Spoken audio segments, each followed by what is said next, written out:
Session review, no limit 100, 50 cent and dollar blinds, right? This hand I'm not dealt in yet. There's a raise and everybody folds. No real information to gain there. And then the next hand, I think this hand might have some information. I'm not in the hand. Yeah, so there's a raise and there's a 3-bet from this kind of short stack. Danny Chibalo. I don't know. Maybe that's not how you say it. But so they take it down. All right, so I've got 10-7 offsuit. One person open limps from the hijack, which, is generally discouraged. These notes are from later, probably. I don't think they were there yet, so kind of ignore them for now. But I'm probably typing them like, open limp hijack, no limit 100.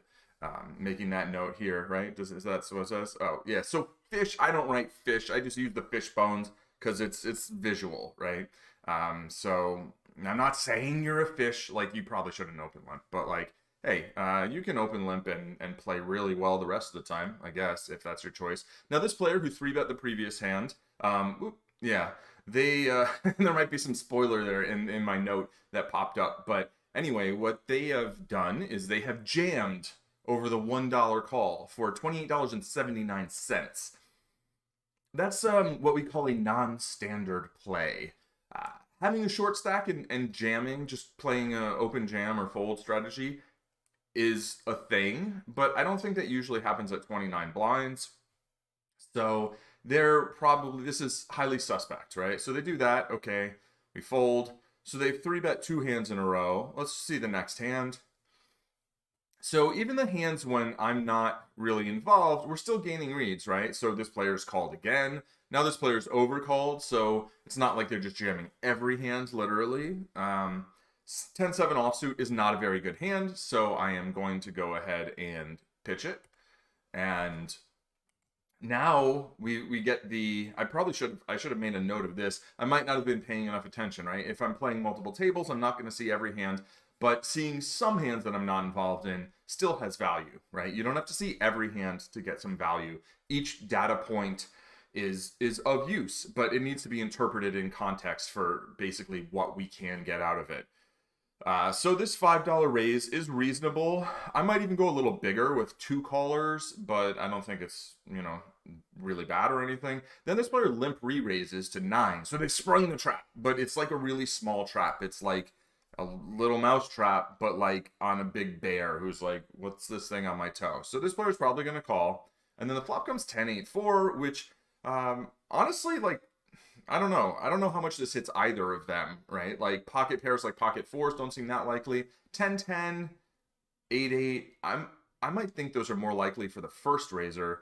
The limp re-raiser probably is going to have more hands like aces, kings, maybe ace king, and then just weird stuff because they're playing kind of weird. And we don't really know, right? So they go full pot and get a call. And then the turn 4 is actually very good. Now that it's gone check call, the out of position player actually probably can do this with sets. I think that makes a fair amount of sense. The in position player, on the other hand, like aces, kings, those hands that might have limp re-raised are certainly going to be very happy with this turn card as they're just not going to lose to 2 pair. They could lose to trips, but a 4x hand seems really unlikely here. Maybe a hand like ace 4 suited, is possible, but seems unlikely. So they basically rip it, or they full pot. They're betting $3 more than the pot because $3 has been raked. And you can still bet the raked chips, even though they don't exist anymore. Because, none of the chips really exist either, right? But actually, you know what? I'm going to accidentally replay that hand when my intention was to deliberately replay that hand. So why do I want to replay it? I want to look at the stack to pot ratio because I want to start building better habits, right? The pot is actually about $20. And there's a little over 100 in stacks, so it's about 5.5 to 1. If you wanted to count it as 18, then so basically discounting the rake, which is a reasonable way to look at it. In terms of bet sizing, I guess pot isn't like some real firm thing in no limit. It's kind of irrelevant, right? So it's just how the buttons default. So no big deal there. Yeah, so here the the stack to pot ratio, 18 times 6 would be 108, right? So with that stack to pot ratio, I think aces and kings should be like super comfortable getting it in. And I don't know whether you really want to stack off with any top pair in an exploitative way, probably not. But they full pot and there's a call. I think with a 6-1, I guess then full pot on the flop seems kind of strange. My guess would be that you generally want to go with smaller sizes. Not absolutely positive about that, but seems to make sense. Anywho, on the turn, the stack to pot ratio is more like 1.6-1, and they go for full pot, which would leave this really weird amount back. So they're kind of asking them like, hey, do you want to put all the chips in?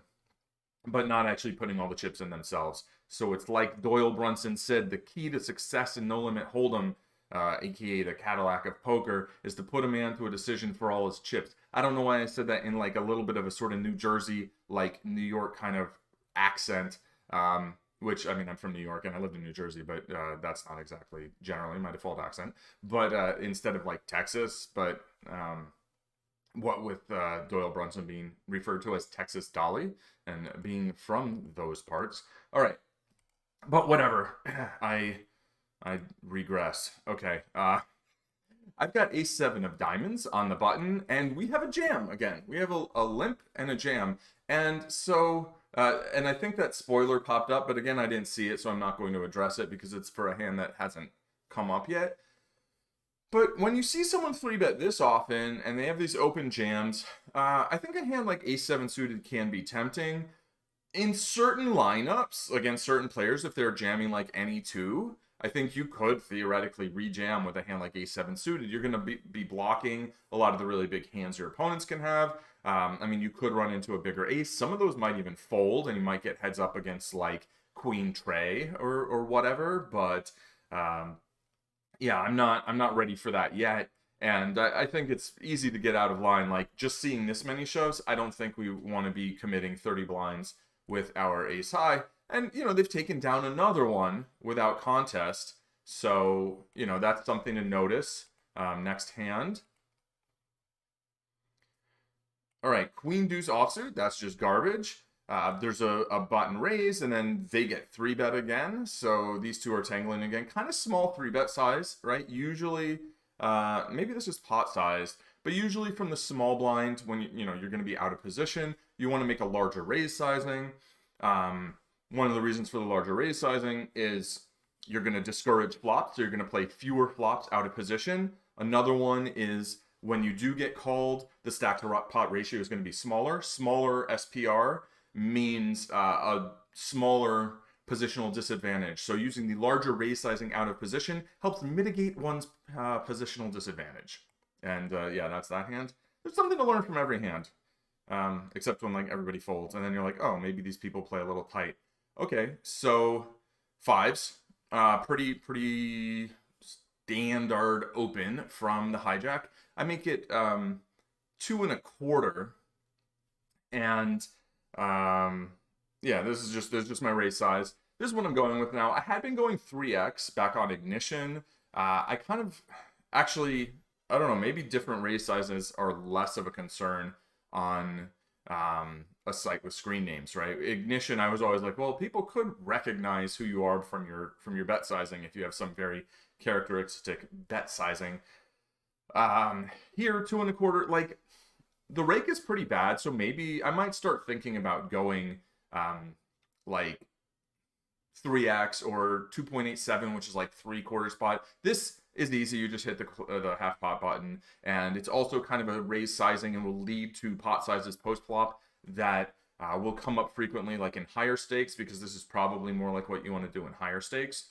So anyway, I get a bunch of calls. The flop comes 8-7 deuce with a couple spades. I've got 3 spades into a straight flush, right? That's no, okay, we check. You just don't want to be betting 4 ways that often. This board, I feel like, hits kind of loose cold callers more than it hits my open range, right? I'm going to have a lot of unpaired high cards. I am going to have big pairs, but those big pairs aren't going to be like oh, let's get it in at a stack to pot ratio of like 9, 10 to 1 with the button, right? With the small blind, we've only got a 3 to 1 stack to pot ratio. So if I did have those big overpairs, I'd be very comfortable getting it in against them. But against the players behind me, which are the ones that I'm more worried about because they're in position and, they've cold called earlier into the pot. Now I turn an open-ended straight draw, right? And if you're kind of like new to poker, this might seem like, oh, you can hit a 4 or a 9 and make a straight. And like, that is accurate, that is true.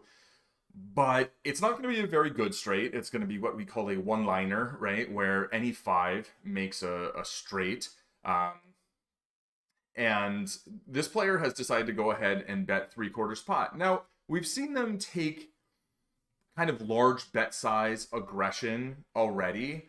And so I'm not super certain like that I give them too much credit, right? Just in terms of like, they might be someone who just likes to put money in the pot. They haven't been super out of line, not repeatedly, maybe repeatedly, but constantly, right? They've folded a fair number of hands.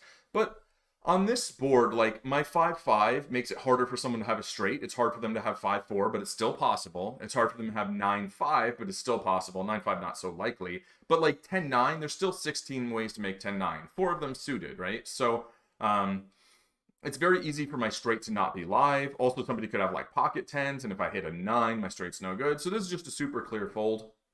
And then one of the players behind me decides to come along, and the river's a 4. I would have gotten there, but this player now decides to check. So what what hands are they checking? I don't know. Some of their pair hands, their sets, like 2 pair hands, are maybe going to check. A straight could check to trap. It seems kind of weird, but they do check. This player, basically goes all in.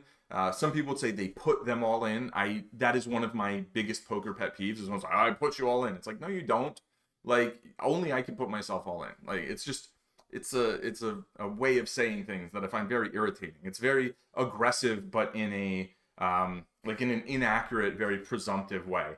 So, but they bet enough to cover this player, right? They effectively jam, and the player does call and snaps them off with a straight. So this is really weird.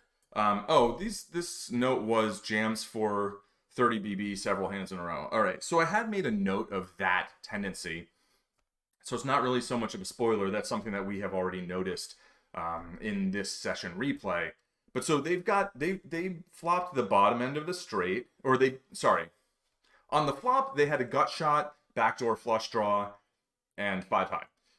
I think this player likely would have called a flop bet, but this player behind me, they're in a 4-way pot, wet board.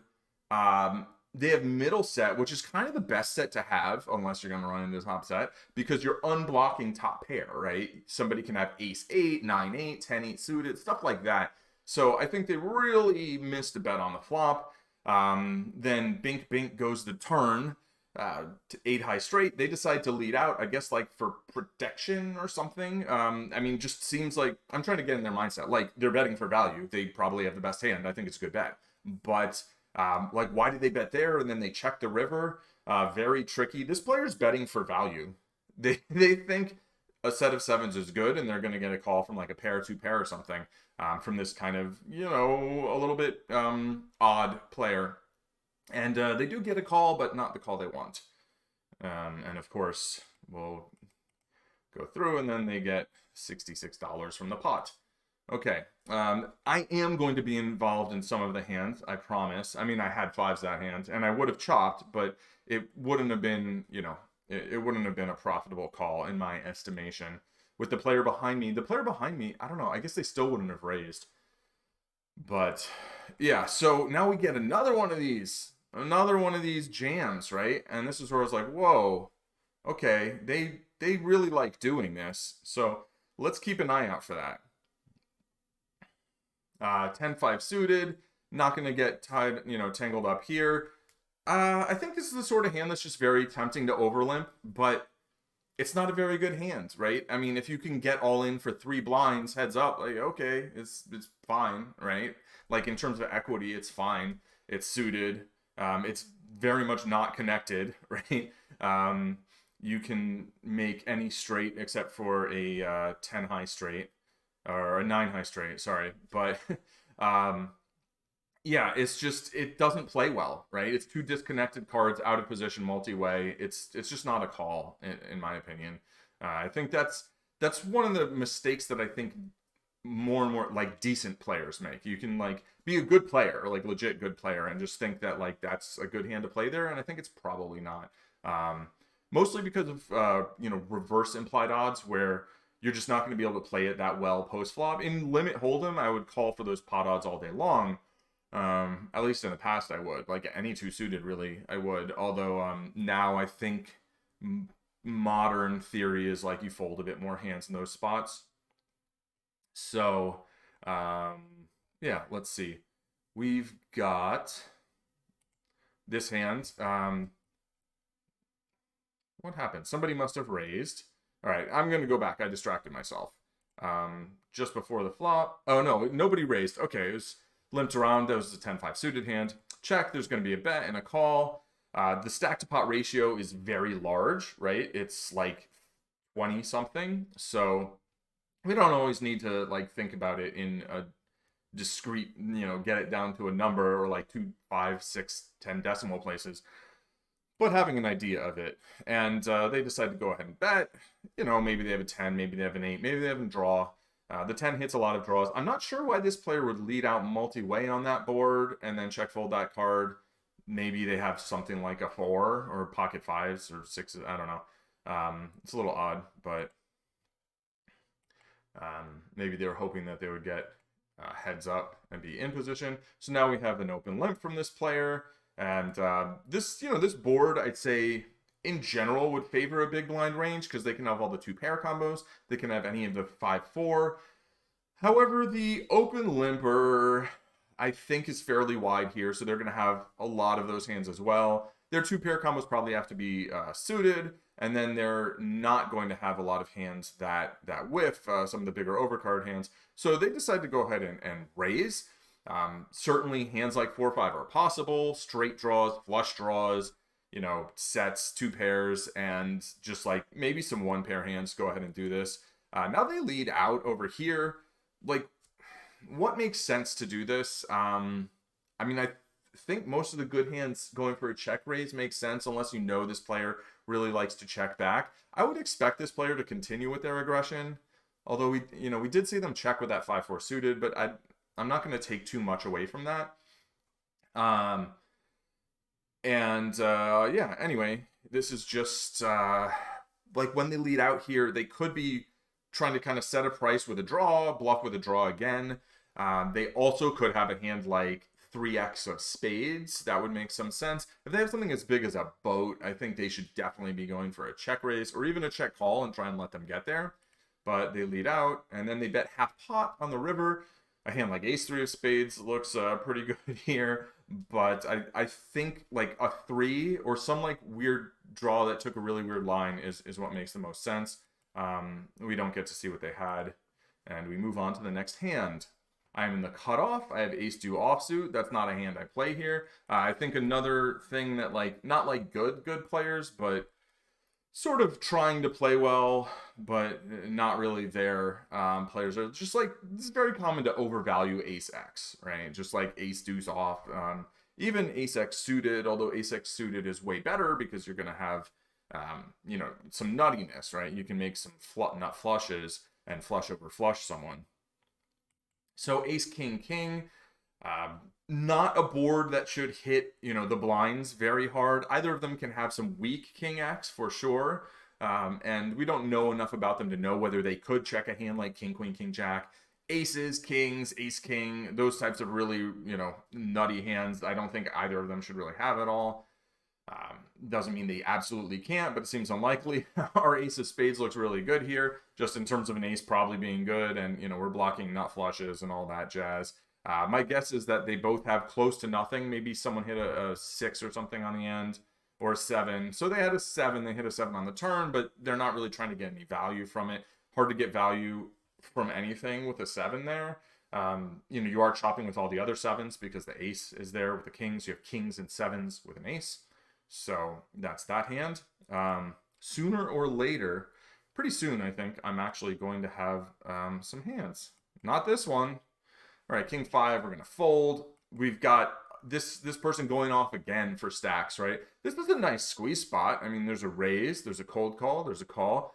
This king cush, I don't think we've seen much from them yet so far, which either means they've just sat down and I haven't really paid attention to that, or they've just been really quiet at the table. Like when somebody just pops up and you're like, oh, I didn't even know you were at the table. I'm going to sort of weight them towards a stronger range, right? Like I'm going to assume that it's fairly likely that they have a decently strong range, because if they've been there for a while and gone unnoticed, it's because they're playing fairly tight. They folded a lot, right? So, I think that often there's an effect. There's like, oh, this person might have a big hand. Like, where'd you come from?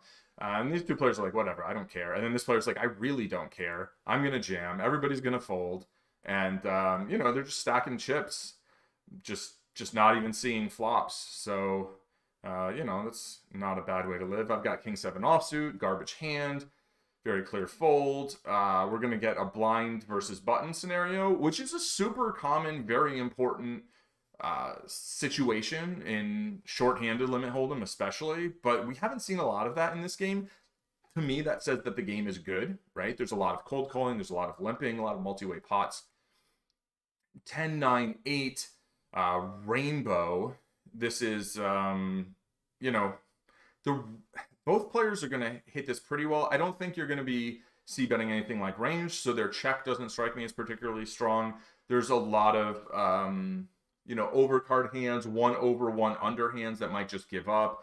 Small pocket pairs, I think, also are mostly going to check, and then some of those can start bluffing on later streets. Maybe this one. But we get a 3/4 pot bet. The SPR was around like 12 or 13 to 1, something like that. So one pair hands are going to feel a little vulnerable there. When they lead out, I mean, they can have any of the straights, right? Queen jack, jack seven, 7-6. Probably like queen jack offsuit seems reasonable. Queen jack suited, maybe 3 bets. Jack 7 probably suited. 7-6 maybe suited or offsuit. I'm not sure. So they can represent a very strong range there with a bet. Oh, and this is the hand we just looked at. Okay, now we're in the big blind, and I think this is not going to be a hand that's interesting. Okay. Again, here we've got like 2 suited cards. We're closing the action. We're getting like really pretty good pot odds. It's a $1.87 to call. There's 961 in the middle. This is not a good hand to take 4 ways. It's just not, right? I'm trying to make a queen high flush or something. It's not going to, it's just not very good multi-way. It looks attractive because it's suited, right? But it's like, just let it go. I think, right? Could look at some solves and be like, well, what does it say?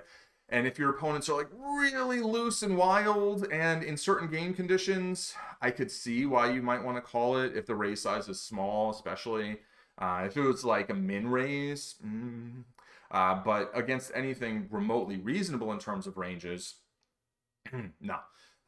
One thing I'll note is that the button, right, has been jamming a lot pre-flop, which we haven't seen what they've jammed with yet, but that often is going to be some ace, big card, and or medium to big pairs that people who like to jam a lot like to jam with a lot of those hands that are going to have pretty good equity when called. So on an ace 4 deuce board, I think they're probably going to have fewer aces than a regular limper would have because they've been making those sorts of plays. So yeah, but nobody wants to bet. It seems like a bet that the pre-flop raiser, a board that they could, they're going to have all the ace king. Anybody can have these sets. Maybe the pre-flop raiser actually folds 4s and deuces pre-flop, so the board isn't as good for them. Full pot bet from the button. Again, I'm not, I haven't been really talking about SPR every single hand. I haven't been involved. I'll try and make sure I at least mention it. But it's kind of one of those mid SPR situations because you did get the multiple callers. It's going to be a lower stack to pot ratio. Also, these players only start with $60, $70. So with the full pot bet, they're not going to have, an easy river shove. They could shove on a river, but this should be like a really polarizing bet where they've got bluffs, maybe some like high equity draws, and then really strong hands like two pair plus. I don't think there's going to be any really strong ace X hands that they should have. I mean, like ace 7, ace 4, ace deuce, sure, but not like ace queen. But there could be, and I guess they could go with this sizing for that. It would be a little strange. Anyway, they win that hand. And, you know, we've seen them bet on the larger side very frequently and just be totally unopposed. So, I don't know. All right. So, what do? I fold my forking terrible hand, and everybody folds, and that's like one of the, maybe that's the first hand that's just been taken down pre-flop. So interesting to see. Also, this player just full potted it, 3.5x coming in, which is quite large. So something to sort of be aware of. I don't know really what they were doing with that, but whatever. Maybe that's just their regular sizing.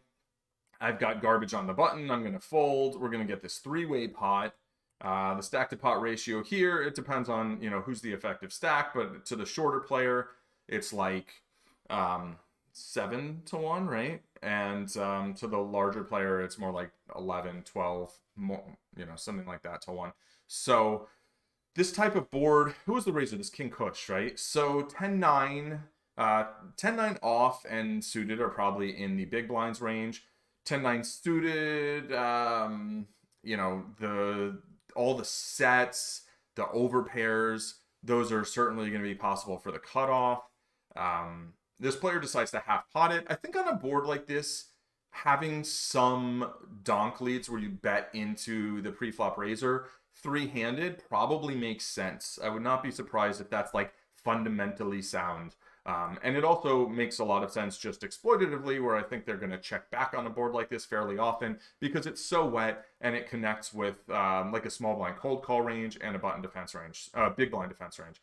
So I think this bet is not unreasonable. I mean, we don't know what they have. And then it goes call, call.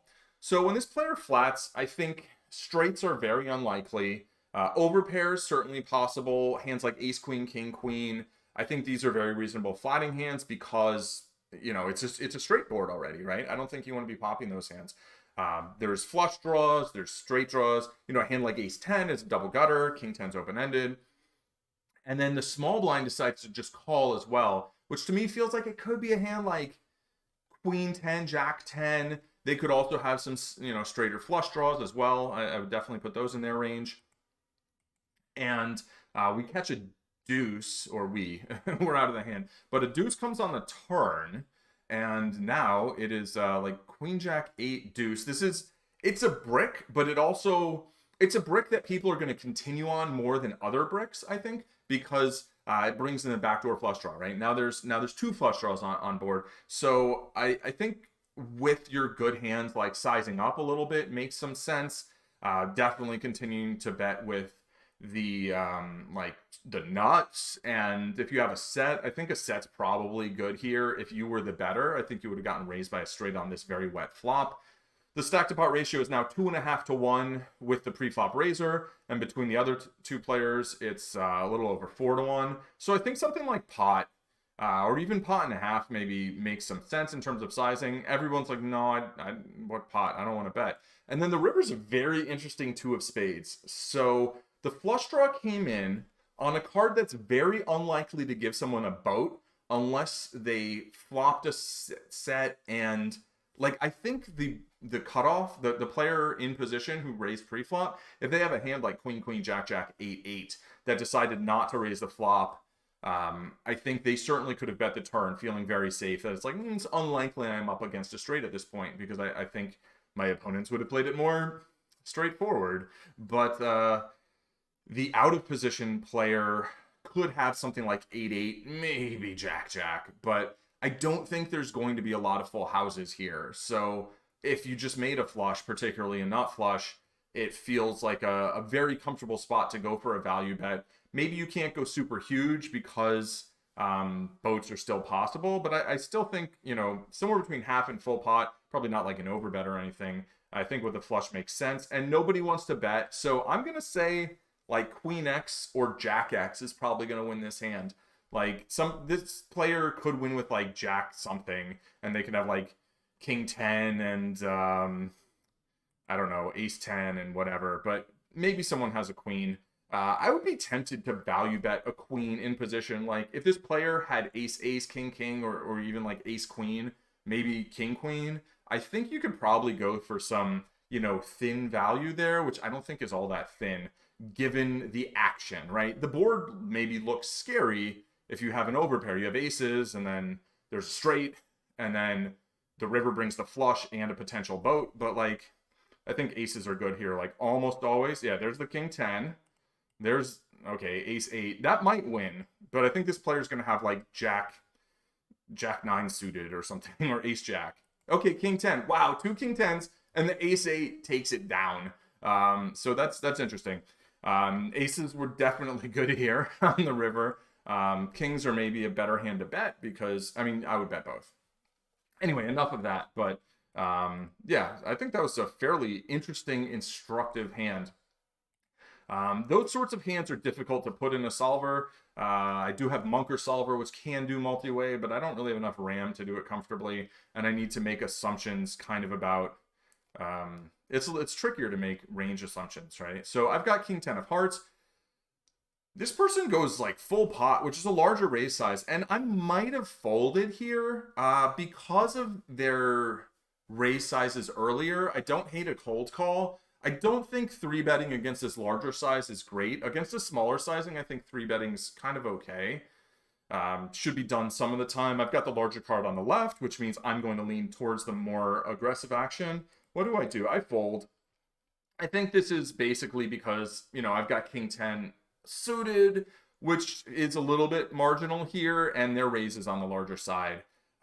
And the game's loose. I think my hand plays okay-ish because it's suited. Like king 10 offsuit would play awful here, but against this player, I wouldn't hate cold calling, and I think I prefer it. So this is maybe a little on the nitty side, but it's what I do.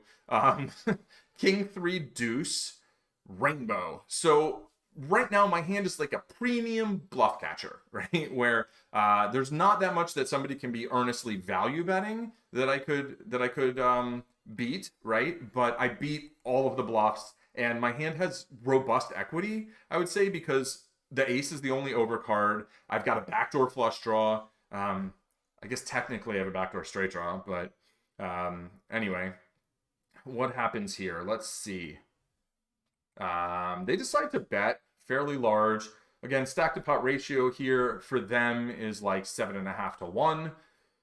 And, they can have aces, they can have kings, they can have ace king. The other players really shouldn't have those hands. Pocket 2s, pocket 3s, even against that raise size, should mostly be folding. I don't really trust these players to fold them. I think they should be mostly folding. Every time I say something like make a big declaration, that is in my understanding of the game, right? Which is ever evolving and hopefully improving on a daily basis due to the 5+ hours of study that I am now putting in. Okay, so this is, so what does this person want to call with? Well, a hand like king 10 suited, right, might be a hand that you would want to use as a bluff catcher in this spot where, this person, maybe you can get a little bit out of line and you might have to call down. But you can also have some hands you call flop and fold turn that are like bluff catchers. You have some hands that can call flop, call turn, and fold river. And then you have some that call down 3 streets. So king 10 also I like because it unblocks like ace queen, ace jack, queen jack, which seem like hands that this player might want to bluff with, particularly if they're of clubs, diamonds, or hearts. Then again, this player might just want to click buttons. We don't really know.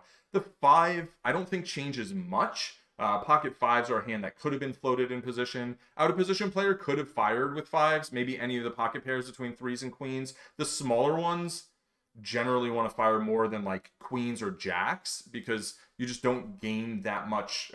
You can't really deny equity with queens here. Very much. You can't deny that much equity. Whereas if you were to fire with 5s, any 2 whole cards that are unpaired that someone folds are generally going to be 2 overcards.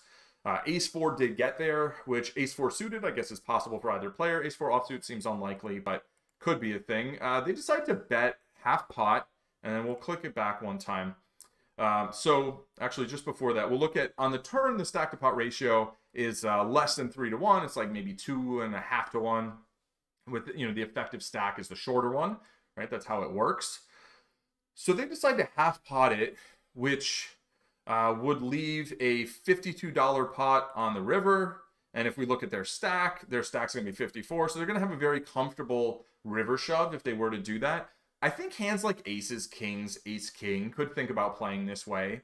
Ace four for sure. They get min raised, which, I mean, there's basically two raise sizes here, I think. I think there's min raise and there's jam. Anything in between seems really weird. But I guess you could size a raise anything. I don't know if you were like bluff raising, but I don't think you want to just like stone cold bluff raise in this spot much. You can certainly have plenty of hands that have some equity, like ace X of diamonds, maybe ace deuce of diamonds. Any pair will both have equity against a hand like aces or ace king and block sets and such. So I think if you are like bluffing, you often want to have a pair, which might seem counterintuitive, but if you want to get like queens to fold, like a hand like ace five is a really good hand to have here. Whereas there's some hands that's just going to be beating. I mean, maybe you just call ace five, but yeah, I think this hand's kind of interesting. Now, this player is not really in a jam or fold spot, but I think a lot of people feel that way often. You can call them in raise and then fold some of your range on the river and call the rest, right? So what do we do here? Oh, sorry. What happened? Yeah, so they did decide to jam, right? So they came over the top, and it's like, oh, I guess it looks like maybe a hand like aces or, ace king, pocket kings, ace four. These seem like reasonable hands to have.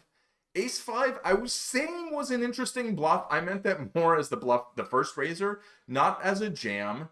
Ace five, I don't know. Anyway, so they did that. And then this player flopped a set. And yeah, so that happened. I think the in position player played it in an interesting, pretty reasonable way. I think they can just call turn also, and then hope the other player jams. I think the min raise interesting to see. Like, okay, min raising a set on this very wet thing where they're giving a great price to flush draws. I think I would just jam. It's just a pot size jam. What do we have? We have Jack 10 offsuit. I'm going to fold that from the hijack. And that hand was not very interesting. And now I'm in the big blind. I have pocket threes. Whether I would call this raise or not, because it's on the larger side. If the larger raise size represents a stronger range, then with this much money back, I think the small pocket pairs are going to play pretty well. If it represents a wider range, oddly, I'm not quite as comfortable. Like, I don't feel like I'm going to get as much value with them. Of course, you can take small pocket pairs and turn them into bluffs. Here, we had a raise and a 3-bet, right? And then they flatted, and then they decide to lead this flop, which my guess is they're not really supposed to do. They could do it with a hand like ace king. With this bet size, they're basically saying they have a queen, or they're bluffing, maybe with some straight flush draw type deal. And they just get a fold. So very curious choice to lead out here on the flop. Seems like they just don't really care for the idea of checking to the raiser. And let's see. So yeah, so this person's at it again. Now they're doing their jammy jam. I guess they've rebought since they gave the SP a double up. And they take it down. So, good for them. This hand looks like it's nothing. Jack deuce offsuit, just garbage. We fold, everybody folds. And it feels like, oh, is the game tightening up? Not really, right? We've had a couple of walks, and that's it. Ace six offsuit, not good. And so there was a min raise, right? A cold call, and then the small blind calls actually. This board's probably going to be fairly decent for their range, and they lead out into it. I mean, I think anybody can have a decent amount of stuff on this board. The small blind, if they're like really loose and like very loose, they can have 5-6 offsuit. Probably most of the straights for many of these players are no. You know what? I think they can all maybe the first two players can have 5-6 offsuit. I think King Kush has to have suited. But, you know, they're going to have a lot of these pocket pairs. Kind of all the players can have a fair amount of pocket pairs. So there's going to be a lot of fairly nutty hands. Not a ton of straights and such, but a lot of pretty nutty hands. So now they're just like, yeah, let's just go. Let's go. Let's jam. Um, and yeah, so these are the hands they decide to get it in with.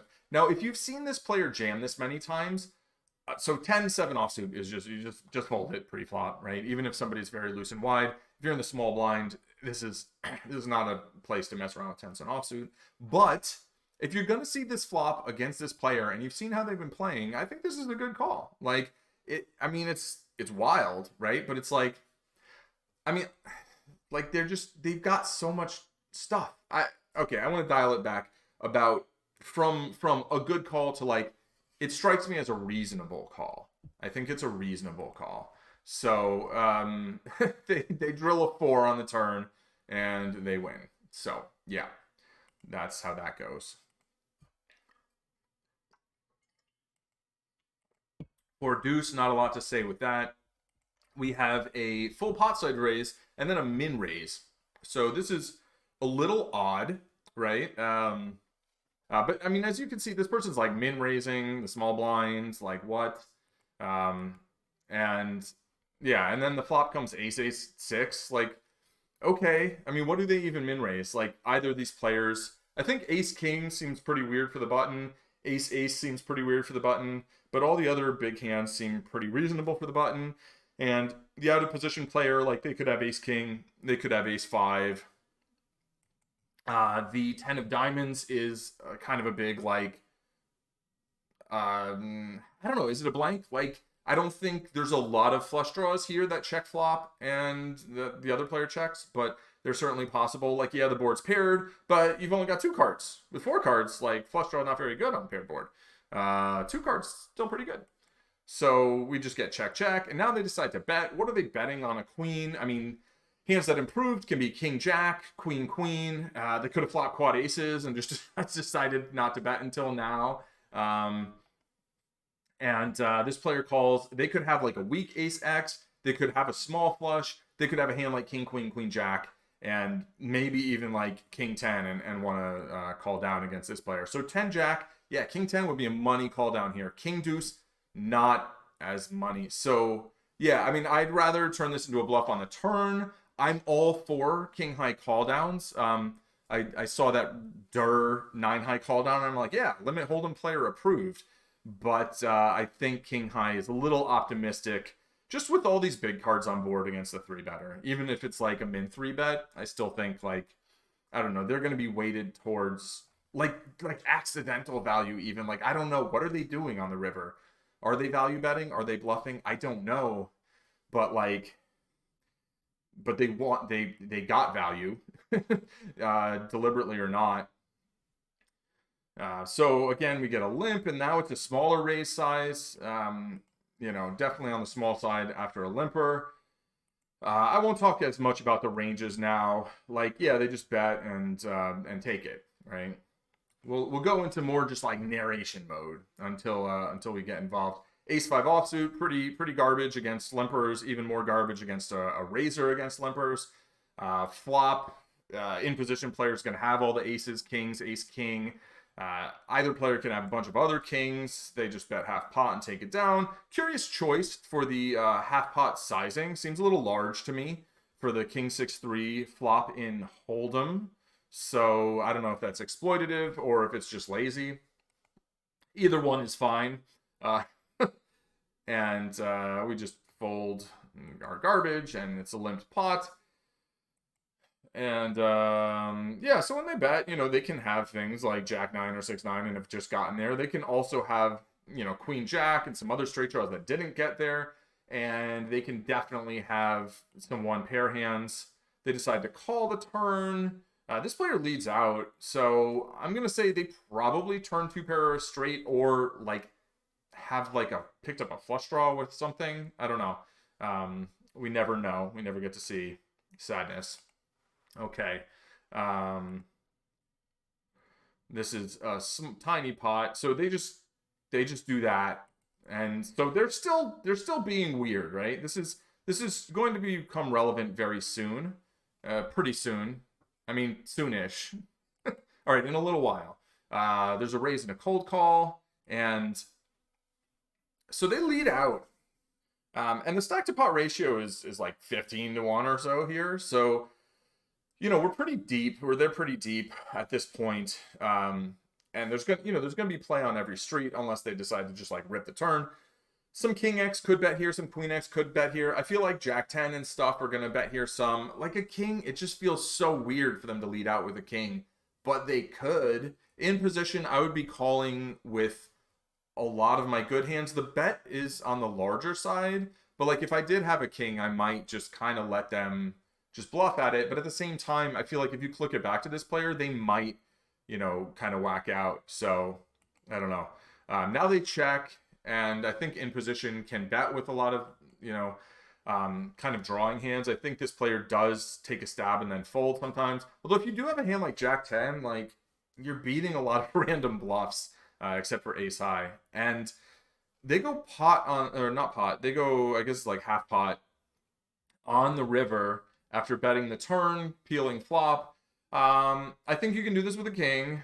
I think like a hand like ace queen or aces, like you can maybe get some value here. Backdoor flush, certainly reasonable. Either an ace high peel, clubs with a queen, clubs with a gut shot or straight draw or whatever. And they do have ace king, and they get called by queen deuce. So aces and ace queen certainly would have been appropriate value against this player in this spot.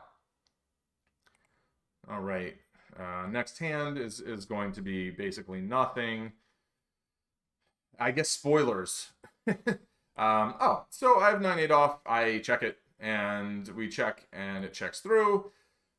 This is a spot where I don't hate just like potting it, or like pot and a half or something, and just being like, look, you don't have an ace, and you're not going to call if I make a large bet, but I check, and we just like continue giving up, and then they bet pot, and we're done.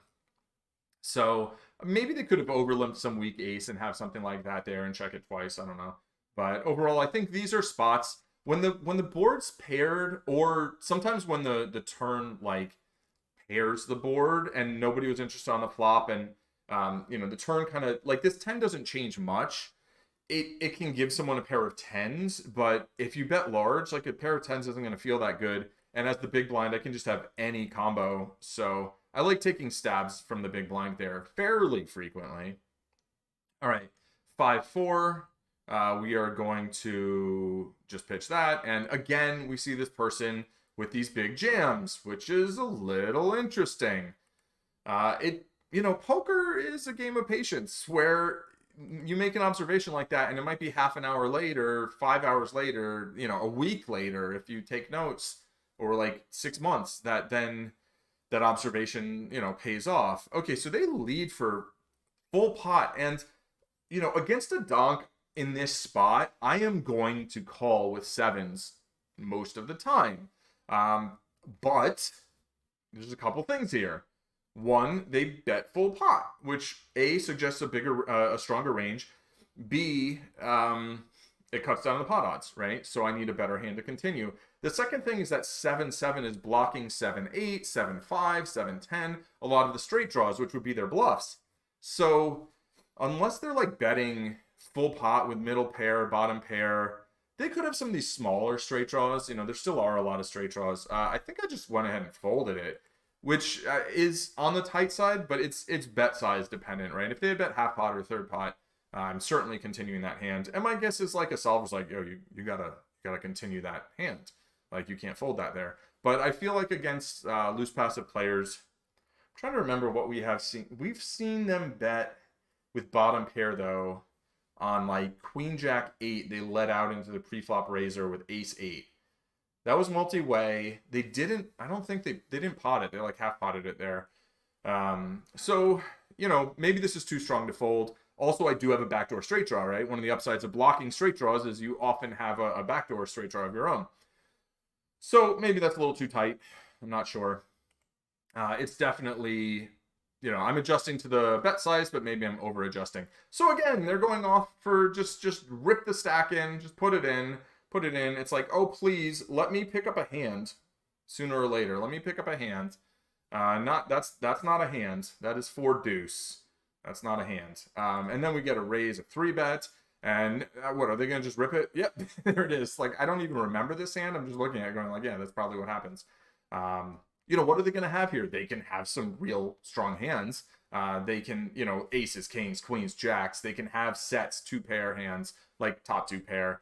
They could have ace, king, or like ace 5 or 7s. And then this player has, like, what? so the 7s do make a set, but not before the other player drills a gutter and picks up a flush draw to boot.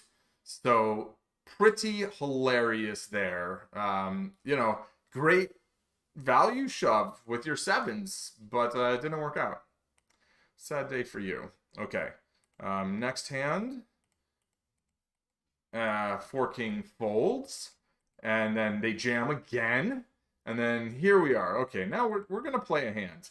What do we have? We have ace-king in the big blind.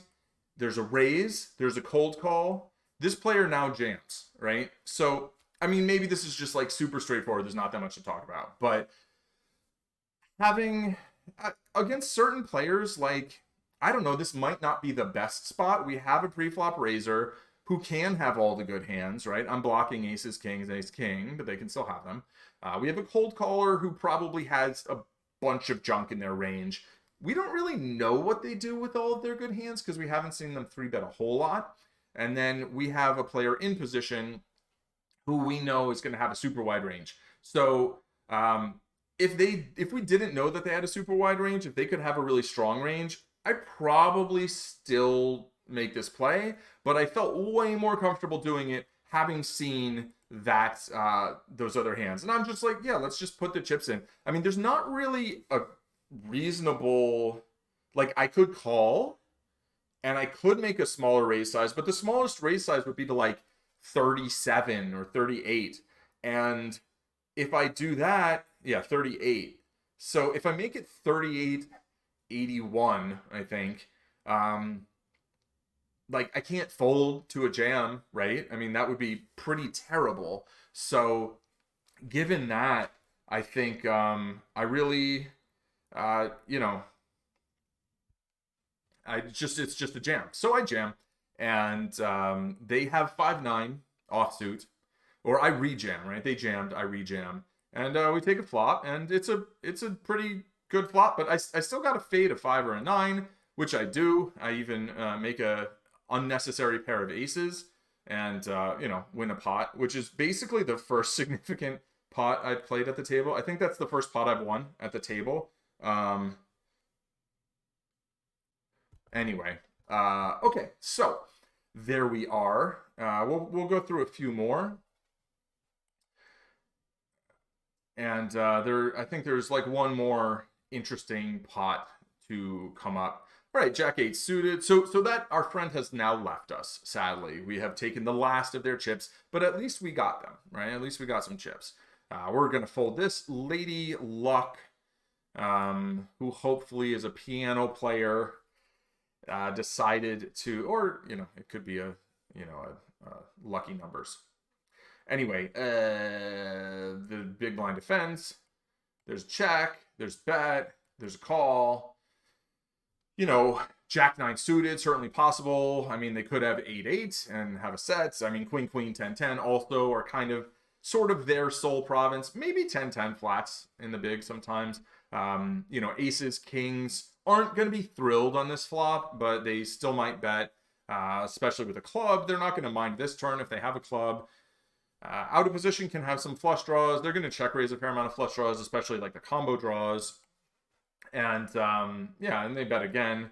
And there's a lot of kind of reasonable peels that aren't really going to like this this card. Like basically, you know, 8, like Jack 8 of hearts, right? I'm definitely going to peel the flop there in their position. If I had Jack 8 of hearts, I've got a gut shot, I've got a backdoor flush draw, I've got a pair. And then on the turn, I'm like, I don't have a backdoor anymore. I've got a gut shot, but there's already a flush out there. So that would be a reasonable hand that we know that they did not have.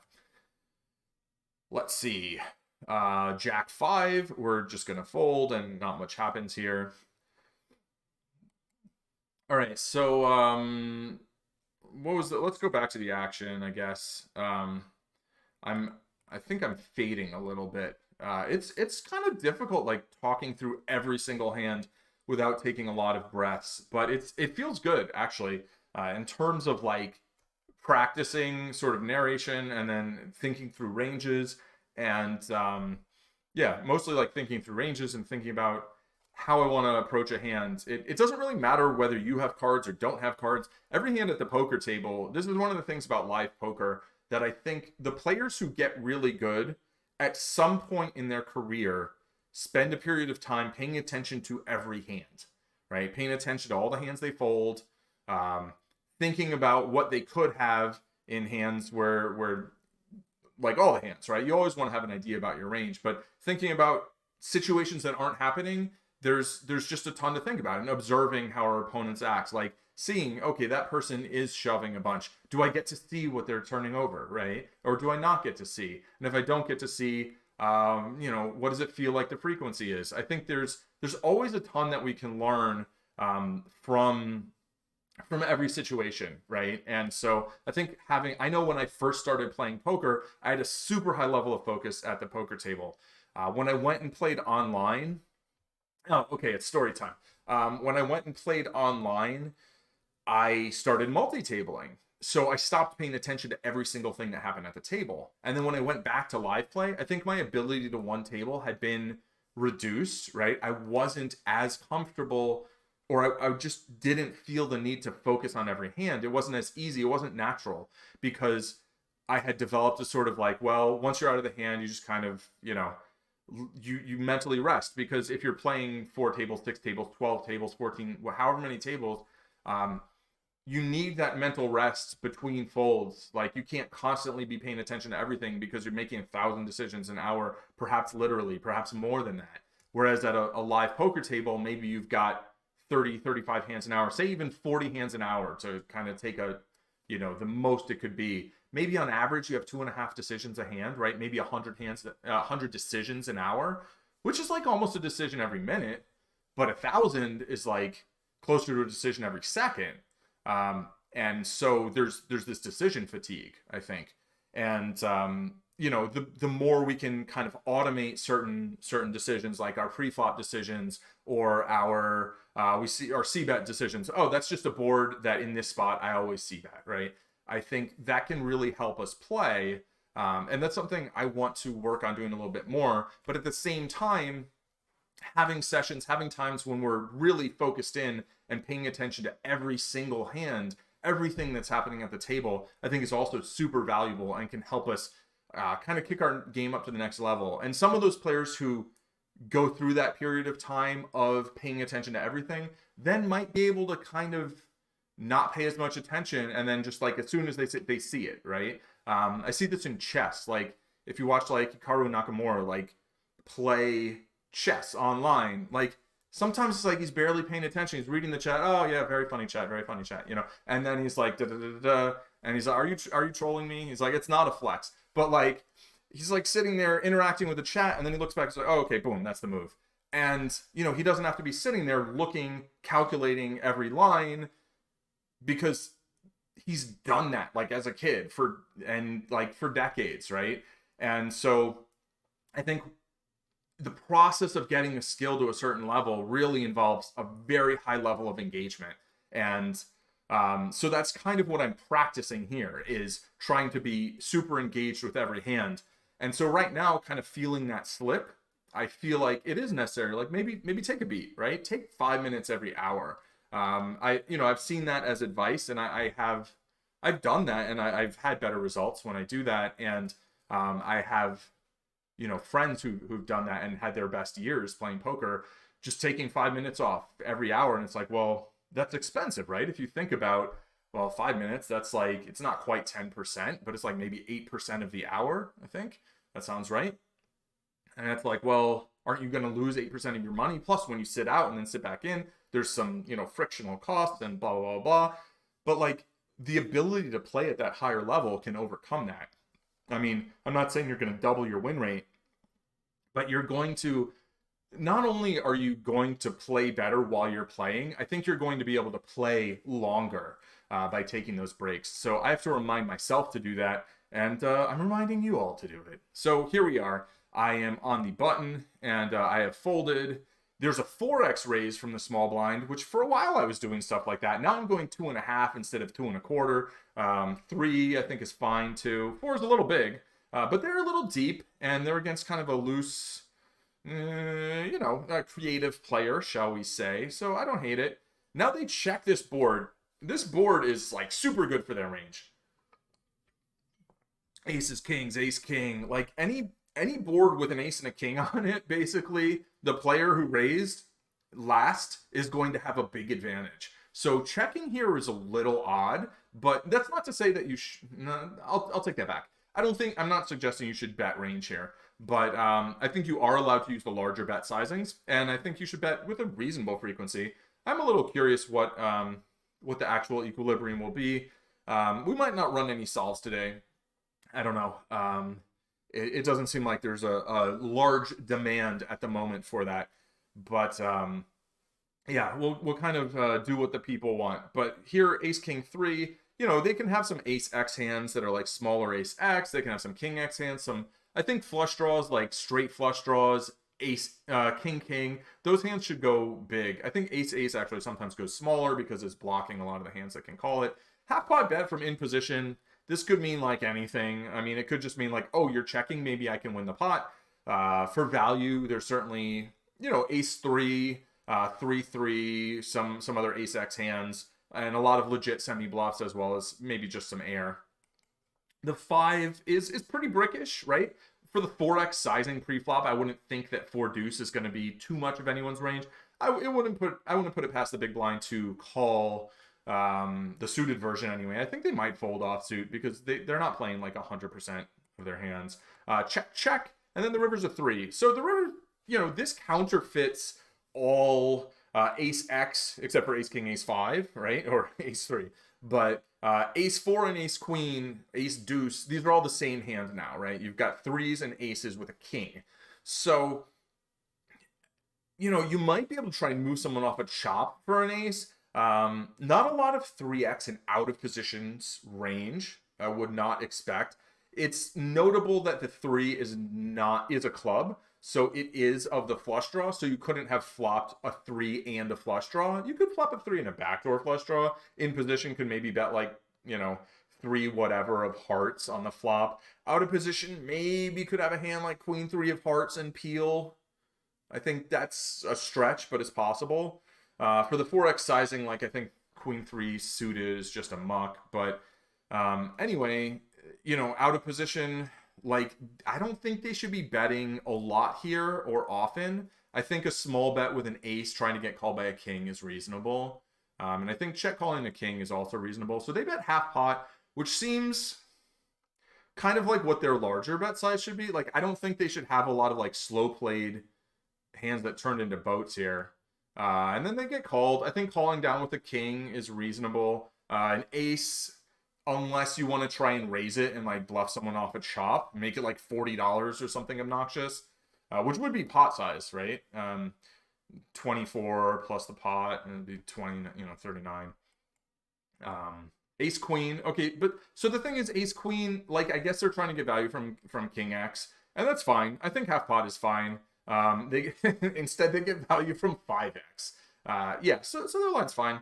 I think maybe they could just value bet flop, but whatevs. They are kind of deep, so maybe they don't want to build a big pot deep. I do think against more passive players, you run less of a risk with that. Whereas against good aggressive players, you might run into some problems. All right, 9 deuce off. We are folding, but they are not. There's a raise, there's a 3-bet. So we do see this player putting in some 3-bets. Earlier I mentioned that they hadn't been 3-betting a lot, but they have been 3-betting some, right? It's definitely been non-zero. So we get a raise, we get a 3-bet, and let's just click it back and think about first thing. All right, stack to pot ratio about 5.5 to 1, a little more than that, close to 6 to 1.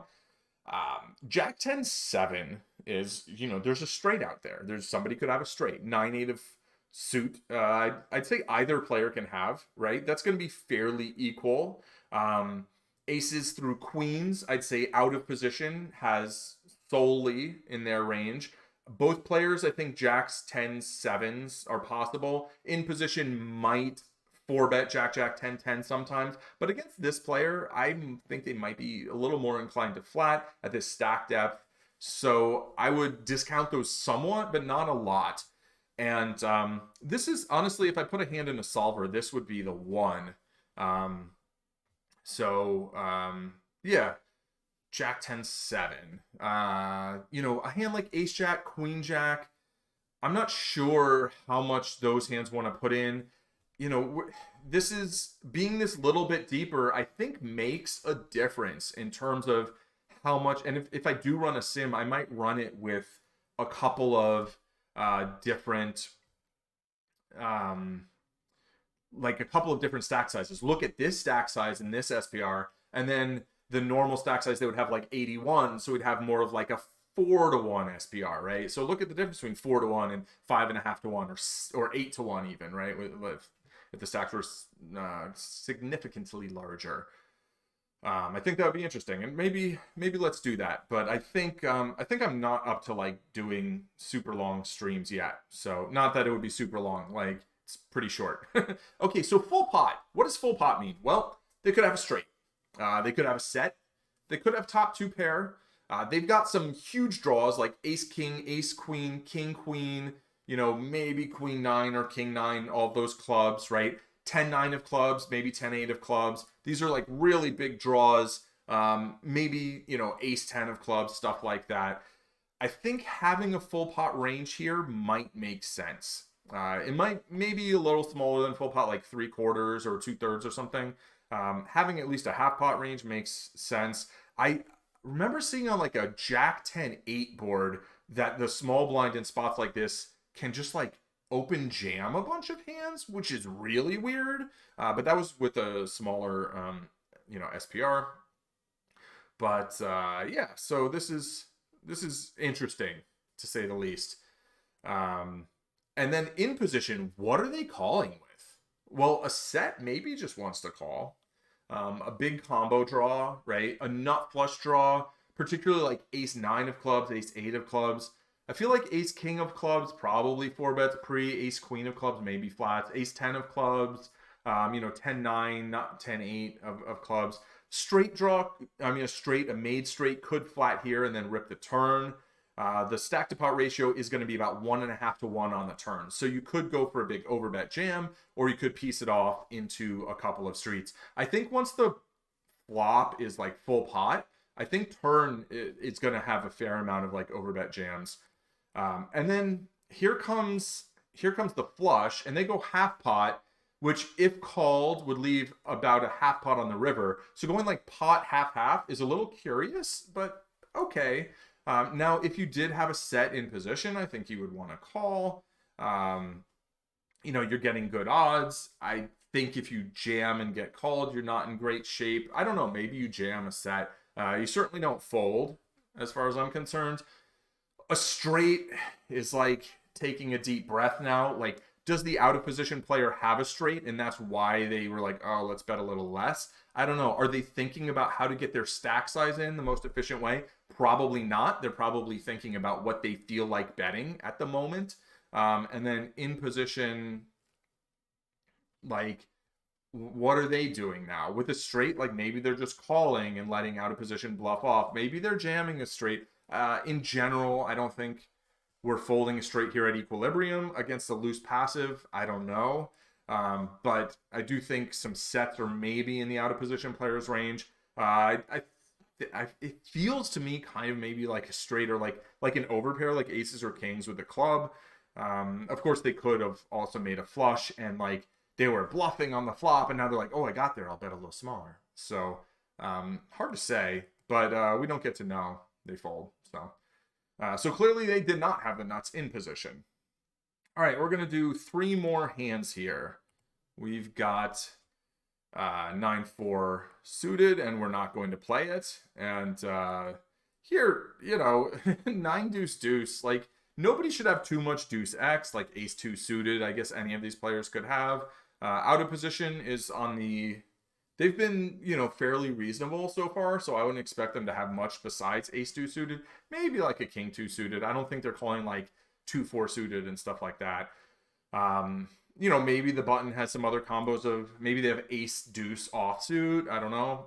And they could have some like king 2, queen 2 suited. Those types of hands I think they can have. So they've got a deuce deuce advantage, but the other players have pocket pair advantage. The pre-flop raiser has to kind of love this flop, right? Because it's so hard for someone to have a deuce.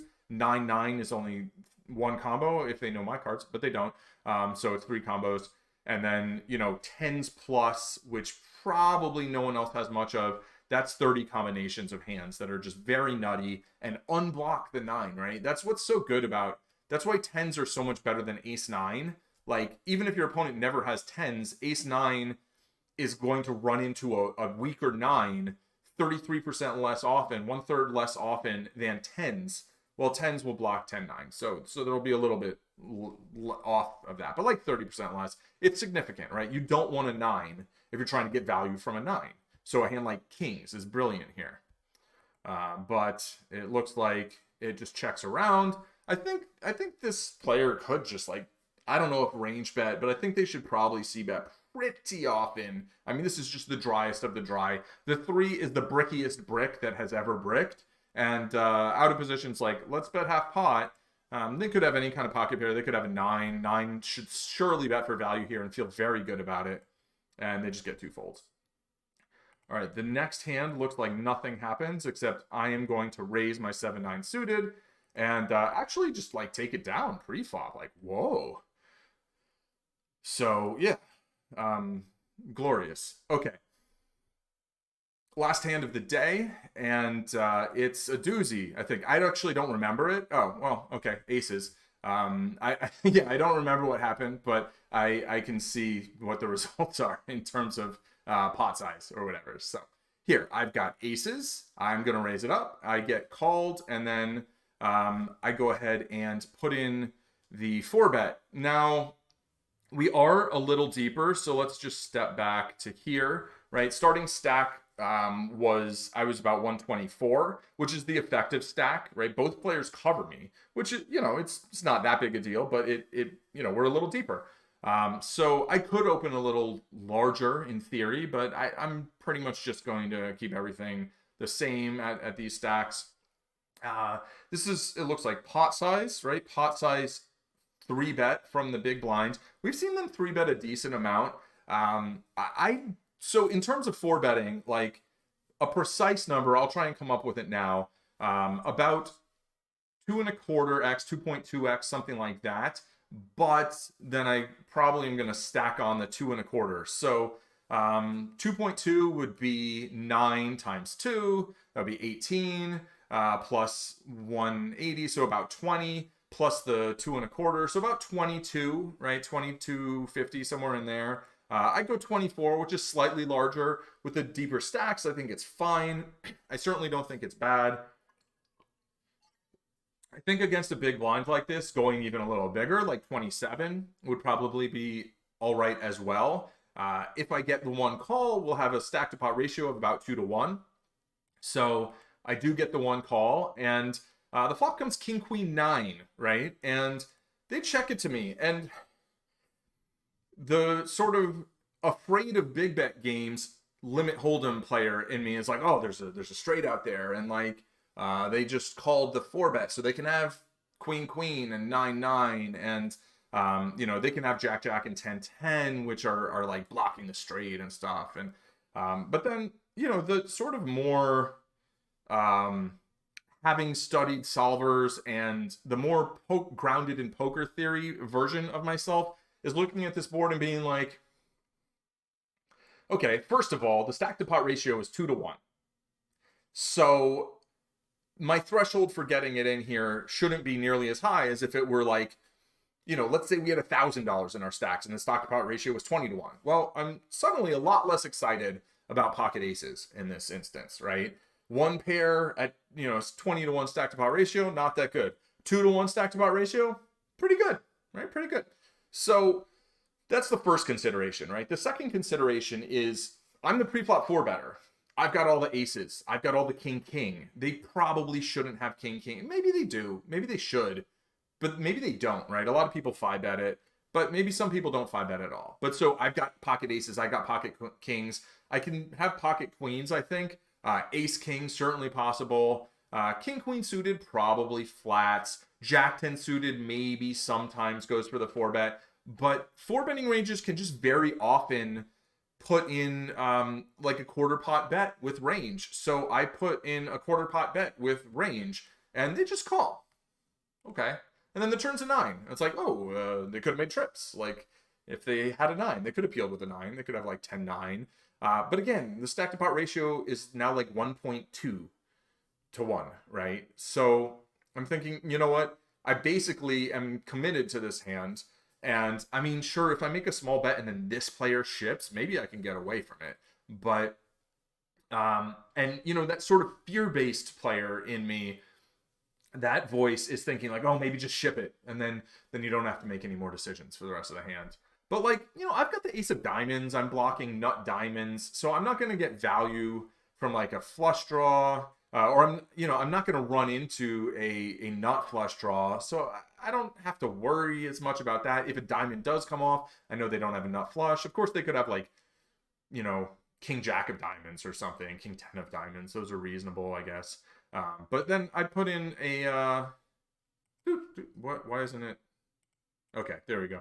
Then I put in you know, third pot bet, and my thought here was just like, you know, I can bet small again and try and get them to call with like queen jack or king jack, or I'm not worried about two pair anymore, or like pocket jacks or pocket tens, and those don't have that many outs. And I think just structurally, I'm kind of protected here. Now, I do want to run the hand and actually look at like, is all this true, right? And make different assumptions about their range. A hand like this should run very quickly in the solver because the stack to pot ratio is 2 to 1. So there's just not that much room to maneuver. So the tree doesn't have too many branches, right? Each branch from the flop doesn't have as many branches because you just get to all in and then boom, there's no more decisions, right? So in a way, these big pots, they're really actually much simpler than the smaller pots. The smaller pots, it looks simple because it's like, oh, well, not as much has happened yet. Yeah, but there's so much more that can happen, right? There's a world of possibility. Like a small pot is like a toddler, and like, you know, a pot this size is like, I don't know, maybe it's like someone my age. It's like, well, yeah, there's still a lot of things I can do with my life, but there's not as many as when I was 5. That's just, you know, it's just math. So, you know, there's things that you have to train for from when you're 5 till you're 25 in order to be like world class at, right? There's some things that maybe you can train at now and become world class at, you know, whatever age almost, right? But here I decide to put this bet in and they fold and that's it. Not a super duper exciting hand, but it feels to me like a hand that before, maybe even before the last week of study, I feel like I would have played it differently, right? I feel like I used to play my aces much more afraid, much more like, if I can get a lot of money in early, great. If I can flop a set or like get it in on like a great board, fantastic. But in spots like these, I felt so uncomfortable. And I don't have that same feeling anymore. And I don't have the feeling because I've done the work. And I haven't done all the work. There's more work to do. And right now, I'll do some more work. I think I'll do it off stream and then maybe make a video of it. So if you want, you can check out my YouTube channel. There's a thing here somewhere. If you're watching on YouTube, hi. Then this might end up there. But you know, to me, the biggest reason to do like the solver work, to do the real theory, to get, you know, down and dirty with the theory and really understand, is to understand these situations where like, yeah, if this player jammed on me and I have a read that they're just never bluffing, like I can fold this, right? But at the same time, to understand structurally, if they have a certain range that they defend against my 4-bet, I can do this profitably. I can take this line profitably and then jam river profitably or however, right? To give this like confidence in a certain way to play hands and then be able to make exploitative adjustments from there, right? It's not about running a bunch of hands through the solver and then just letting the solver tell us how to play all the time. It's running a bunch of hands through the solver and trying to understand where the equilibrium lies, so that when somebody else deviates from it, we can exploit that deviation. Or if we don't know what someone's doing, we can say, all right, well, I'm going to play this equilibrium strategy and the chips will fall where they will. So anyway, that's going to be it for the stream.